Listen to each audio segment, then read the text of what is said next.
Hey guys, Dr. Christy Ennis. Core exercises in general are like green leafy vegetables. They're really good for you and often we don't get enough of them. However, if done with poor form, they're kind of more like the Ben & Jerry's Vermonster sundae, which tastes really good, but it's 20 scoops of ice cream and ends up making you feel like this. So the point and purpose of today's video is to show you some exercises that I see commonly done wrong and show you hopefully how to correct those so you can keep on keeping on. All right, so number one is the plank. And this is one I see done wrong a lot. So a lot of times what happens is people start out with awesome intentions, but if you have any core or abdominal weakness, the hip flexors tend to take over. And instead of being in a nice straight line, people kind of end up in this position, or they end up with an arched back, or if there's any shoulder issues, those shoulders kind of come up towards those ears, and then you get kind of this kind of thing or this kind of thing. Where you want to be, squeeze those shoulder blades together and down. You can bring those feet apart a little bit, head looking softly at an angle so it's comfortable on your neck. We don't want our buns up in the air. You want to be in a nice straight line. Now, if that is too difficult to start in this position and those hip flexors start to kick in, drop down to those knees, right? Or even starting off on a counter or a wall.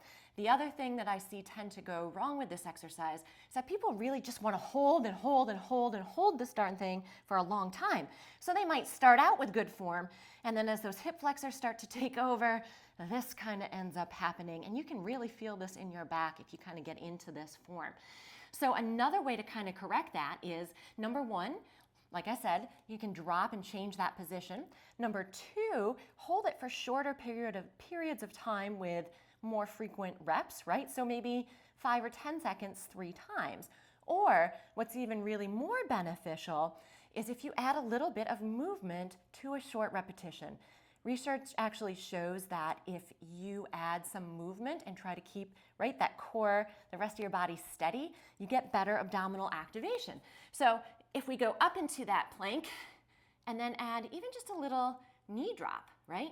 Even if you just get 5 or so of those, you'll get those abs to work harder, or even those little taps out to the side, but then you can let yourself kind of relax in between there. Number 2 is the side plank. So again, not a bad exercise in and of itself, but a lot of times what I see people do, instead of again being in that nice straight line, is sometimes this is a challenging one to do, right? So people rotate a little bit, maybe kind of lift on up and arch, and then you're going to cause more torque and force on the spine than you really want to be. So goal is to try to be in that nice straight line and not lifting too high. Sometimes people think you really have to lift high to really get more bang for your buck, but you end up putting too much torque in through some of these low back muscles. So again, just a nice straight line. And again, with this too, if it feels just too much to start in that position, that's okay. You can go ahead and bend those knees as another option. That's a little easier. If it needs to be a little harder, right, you can do one leg straight, one leg bent. You can kind of play around with where that is, or maybe even just a little less bent. Or again, going up onto a higher surface like the counter or a wall or a table will make this one a little bit easier. So remember, the goal is to try to keep that nice straight line, whether your legs are straight or whether they are bent. All right, number 3 is the dead bug. Or as I've decided to rename it, the struggling turtle, because dead bugs don't move, and this one does involve movement.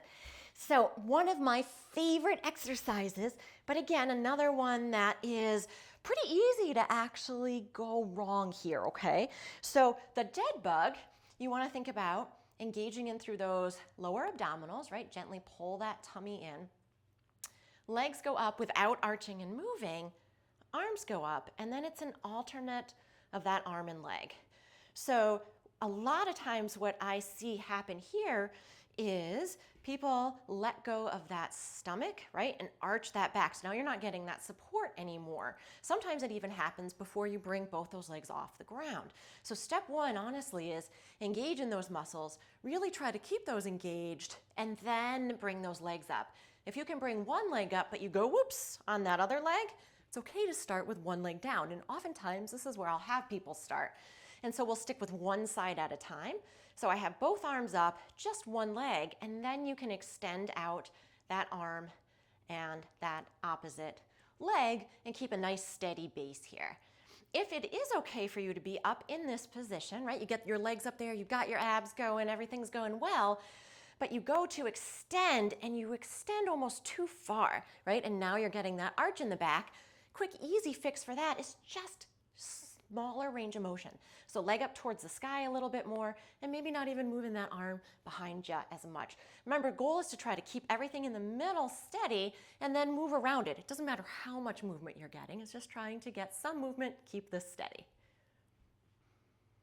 Number 4 is the bridge. Again, exercise that I love, but is another easy one to kind of get that form a little off. So what you want to do is, of course, engage in those abs, because we always want to do that. Squeeze those buns. Keep those feet about hip width apart.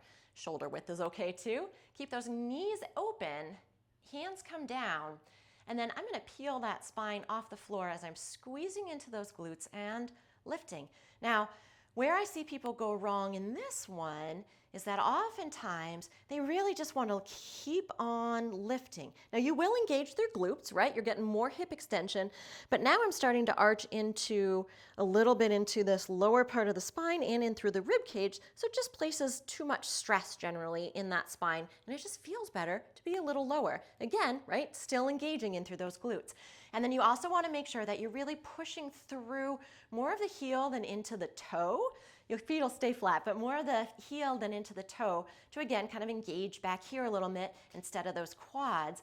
And then lastly, don't let those knees come in, because now you're not using your glutes as well as you could, because those glutes also help, right, kind of pull out. So sometimes what helps that a little bit, and I don't have one on right now, but you can imagine and picture, if you put a band around those knees, it doesn't even have to be a heavy one, but just a light band around those knees to give you something to pull out against, and then squeeze and lift, you'll get a little bit better glute activation there as well.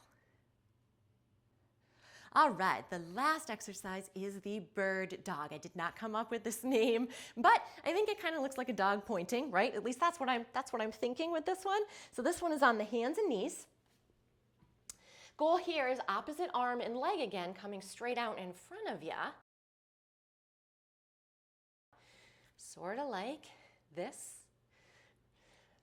Okay, but where I see this one go wrong is people tend to kind of hunch those shoulders up.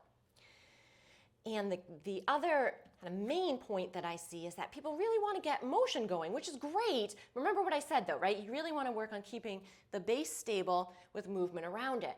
So sometimes to get more movement, without even realizing it, right, that back starts to arch and the head lifts. So now I'm actually using more of my back than I am of those glutes. So again, really think, okay, let's stack those shoulders over those wrists. You want to think lengthen out, not necessarily up, as kind of just a little verbal cue for you.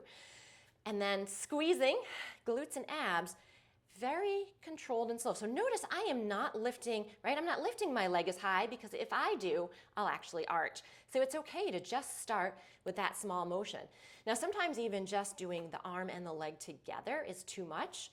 So I'll have people start with just moving that leg, right? And getting the feel of that first before adding that arm in. Again, just a little bit more challenging to add both together. So nothing wrong with starting with one limb at a time.